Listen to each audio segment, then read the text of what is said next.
కోనసీమ జిల్లా ఇరుసుమండలో క్రమంగా మంటలు అదుపులోకి వస్తున్నాయి. ఓఎన్జీసీ ఫైర్ ఫైటర్స్ తీవ్రంగా శ్రమిస్తున్నారు. ఢిల్లీ నుంచి వచ్చిన ప్రత్యేక బృందం మంటలను ఆర్పివేసేందుకు తీవ్రంగా శ్రమిస్తోంది. అంబ్రెల్లా సిస్టంలో నీటిని వెదజల్లుతూ మంటలను అదుపులోకి తీసుకొస్తున్నారు. ఇవాళ సాయంత్రం వరకు మంటలను పూర్తిగా అదుపు చేస్తామని అధికారులు చెబుతున్నారు. ఘటనా స్థలం నుండి కిలోమీటర్ వరకు ప్రజలందరినీ అధికారులు ఖాళీ చేయించారు.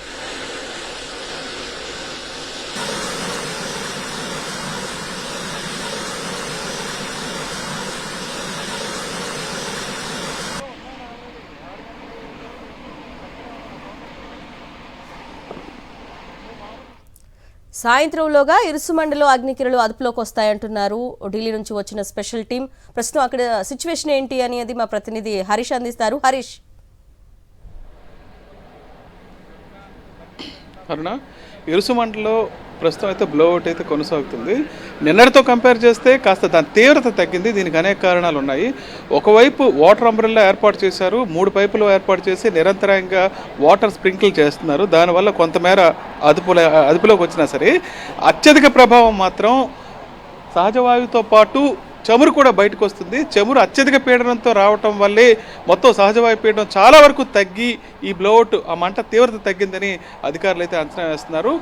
ప్రస్తుతం అయితే చమురు కూడా కాస్త బయటకు వచ్చే పరిస్థితి అయితే కనిపిస్తుంది. దానివల్ల పీడనం తగ్గటం వల్ల కాస్త సహజవాయువు మందగించడం వల్ల ఆ ఫ్లేమ్ చాలా వరకు తగ్గిందని భావిస్తున్నారు. అయితే ఇది అంత ఈజీ కాదు. వెంటనే బ్లోఅవుట్ జరిగిన ప్రాంతంలో వెంటనే అదుపులోకి తీసుకొచ్చే పరిస్థితి అయితే ఇప్పుడు లేదు.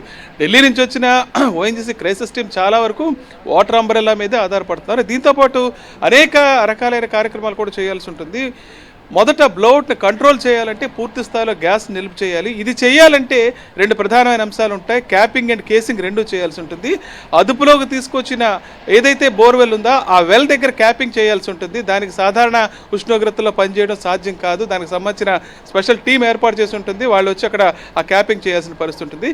క్యాపింగ్ చేయడానికి ముందు అందులో ఉన్న కేసింగ్ గొట్టాలు ఏవైతే ఉంటాయో వాటిని కట్ చేయాల్సి ఉంటుంది. దీనికి సంబంధించిన ప్రత్యేకమైన యంత్రాలు ఉంటాయి. వాటిని ఇప్పటికే అనేక ప్రాంతాల నుంచి ఓఎన్జీసీ తెప్పించి ప్రయత్నం అయితే చేస్తుంది. నరసాపురం నుంచి కూడా అటువంటి యంత్రాలు తీసుకొచ్చారు. ఇదంతా బ్లోఅవుట్ తీవ్రత తగ్గిన తర్వాత జరగాల్సినవి.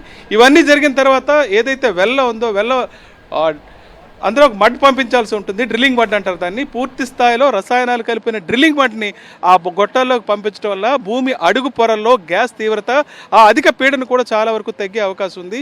ఇదంతా చేసిన తర్వాత సిమెంట్ కాంక్రీట్తో మొత్తం వెల్ని మూసివేయాల్సి ఉంటుంది. దీన్నే కిల్లింగ్ ఆఫ్ వెల్ అంటారు.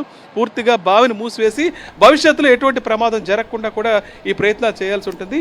ఇవన్నీ జరగాలంటే బ్లోఅవుట్ పూర్తిగా అదుపులోకి రావాల్సి ఉంటుంది. ఇప్పుడు జరుగుతున్న ఏదైతే వాటర్ అంబ్రెల్లా కానీ థర్మల్ కూలింగ్ సిస్టమ్ ఏదైతే ఉన్నాయో ఈ పూర్తి స్థాయిలో ఫలితాన్ని ఇచ్చే పరిస్థితి ఇప్పటిదాకా కనిపించలేదు. కేవలం దాని తీవ్రత తగ్గిందే మినహా పూర్తి స్థాయిలో అదుపులోకి రాలేదన్న దానికి సంబంధించి ఓఎన్జీసీ టీములు అదేవిధంగా క్రైసిస్ మేనేజ్మెంట్ టీం కూడా పూర్తి స్థాయిలో అయితే ఆ ఫైటింగ్ కొనసాగిస్తున్నాయి. Aruna. Okay Harish, thank you.